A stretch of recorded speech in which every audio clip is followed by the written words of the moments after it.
Bonjour et bienvenue à l'invité de Thierry Dim. Nous avons le plaisir d'accueillir ce matin Madame Ursula Sigrist, qui est la directrice d'Emploi du Temps. Bonjour Madame Sigrist. Oui, bonjour monsieur. Aujourd'hui, on a quand même de la peine à savoir est-ce que le cru de ces dernières années, il est bon en termes de recrutement? Oui, moi je pense qu'il est bon parce qu'on a des gens extrêmement compétents, des jeunes qui sont extrêmement bien formés et qui ont des nouvelles idées. Et je pense que si vous avez une entreprise qui est assez ouverte à ce genre de recrutement, oui. Et vous avez bien sûr les seniors qui amènent une expérience qui peut-être est plus élaborée, avec des compétences, disons, qui sont peut-être plus efficaces. Mais je veux dire, on a des très bons dossiers, que ce soit au niveau junior ou que ce soit au niveau senior. Est-ce que le cas des seniors, ce n'est pas un mauvais exemple? Parce qu'aujourd'hui, les entreprises ont de la peine à recruter quand même des seniors. Écoutez, moi je dirais que pour le moment, nous on fait énormément d'efforts là-dessus parce que finalement les compétences que certaines entreprises ont besoin, c'est-à-dire stabilité, compétences professionnelles, etc., sont souvent offertes par les seniors. Donc je dirais 45, 55 et il m'est arrivé de placer il n'y a pas très longtemps encore quelqu'un à 60 ans parce qu'elle amenait exactement ce dont l'architecte avait besoin. Mais qu'est-ce qui a changé au cours de ces dernières années? Est-ce que ce sont les entreprises qui ont changé? C'est la culture d'entreprise qui a changé? C'est quoi le changement? Le changement, c'est la rapidité. C'est la rapidité, c'est le délai. Qu'auparavant on ne connaissait pas parce que tout était plus lent, on envoyait les dossiers par poste, on faisait des recrutements sur un plus long terme. Quand on avait par exemple besoin de quelqu'un rapidement, on faisait du temporaire. Maintenant le temporaire change beaucoup parce que généralement on fait plus des temporaires 2, 3 jours ou 15 jours, on fait des temporaires à longue date, c'est des remplacements maternité, des choses comme ça. Et donc oui, la rapidité a beaucoup changé. On ne se donne plus le temps de recruter peut-être la bonne personne au bon poste. Et d'après votre expertise, qu'est-ce qu'on peut considérer aujourd'hui comme étant un bon profil? Un bon profil, c'est une personne qui est en adéquation avec une équipe, avec une culture d'entreprise et qui amène ce dont une équipe a besoin et surtout qu'un manager a besoin et ce qu'il recherche.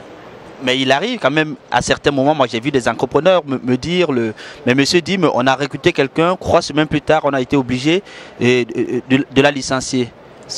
D'où vient l'erreur?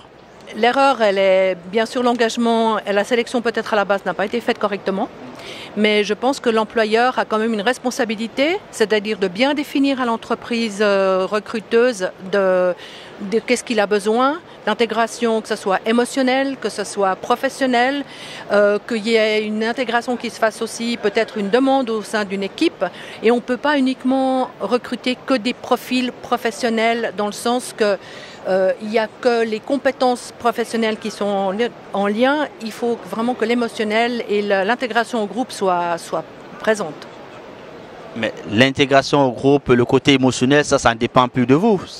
Ah, ça ne dépend pas de nous. Nous faisons des sélections par rapport aux données de l'employeur, du futur employeur, au niveau des compétences, de ce qu'il a besoin, au niveau émotionnel, la stabilité, est-ce qu'il prend quelqu'un un peu plus âgé, un peu plus jeune, enfin, etc. Enfin, ce genre de démarche. Et puis, c'est surtout ça c'est là-dessus que nous, on se table. Mais c'est clair que la responsabilité finale est quand même le futur employeur qui doit la prendre. Ce serait quoi le conseil aujourd'hui à donner aux entreprises lors de leur recrutement?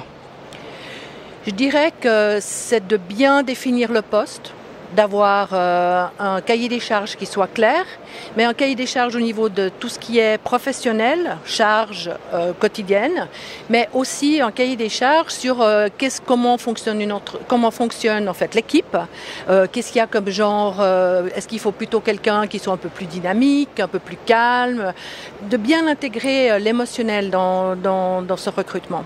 Parce que finalement, quand on voit que les gens changent de travail, qu'est-ce qui fait que les gens changent? C'est souvent plus le côté, je dirais, contact, ambiance. Les gens changent, les candidats changent généralement pas pour une question salariale.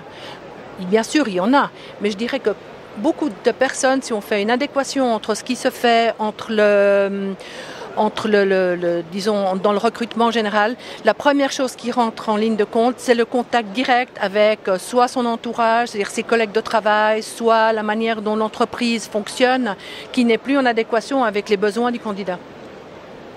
Merci Madame Sicrist pour ces explications. Nous vous donnons rendez-vous très prochainement avec un nouvel invité. Au revoir.